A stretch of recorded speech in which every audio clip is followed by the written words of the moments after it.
2026 April 9-ന് കേരളത്തിലെ 140 നിയമസഭാ നിയോജകമണ്ഡലങ്ങളിൽ നടന്ന അത്യന്തം വാശിയേറിയ തെരഞ്ഞെടുപ്പിൽ പ്രതിപക്ഷ നേതാവ് ശ്രീ വി.ഡി. സതീശന്റെ നേതൃത്വത്തിലുള്ള ഐക്യ ജനാധിപത്യ മുന്നണി അഥവാ UDF 85 മുതൽ 95 വരെ സീറ്റുകൾ നേടി വൻ ഭൂരിപക്ഷത്തോടെ കേരള ഭരണം പിടിച്ചെടുക്കുന്നതാണ് നിഷ്പക്ഷ ജനഹിത പഠനങ്ങൾ നൽകുന്ന ചിത്രം. കേരള മുഖ്യമന്ത്രി ശ്രീ പിണറായി വിജയന്റെ നേതൃത്വത്തിലുള്ള ഇടത് ജനാധിപത്യ മുന്നണിക്ക് അഥവാ LDF-ന് കേവലം 45 മുതൽ 55 വരെ സീറ്റുകൾ മാത്രമേ നേടാൻ കഴിയൂ എന്നാണ് വിശ്വസനീയമായ തിരഞ്ഞെടുപ്പ് വിശകലനങ്ങൾ വെളിപ്പെടുത്തുന്നത്. ഭരണവിരുദ്ധ പിണറായി വിരുദ്ധ വികാരവും UDF തരംഗവും ആഞ്ഞടിക്കുകയാണെങ്കിൽ കോൺഗ്രസ് നേതൃത്വത്തിലുള്ള UDF-ന്റെ സീറ്റ് നില ചരിത്രത്തിലാദ്യമായി 100 കടക്കാനും CPM നേതൃത്വത്തിലുള്ള LDF 40-ന് താഴേക്ക് കൂപ്പുകുത്താനും സാധ്യതയുണ്ടെന്ന് വിശകലനങ്ങൾ സൂചന നൽകുന്നു.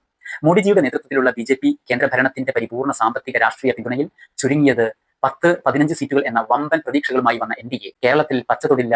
0 മുതൽ 1 സീറ്റ് വരെ മാത്രമാണ് NDAയുടെ സാധ്യത.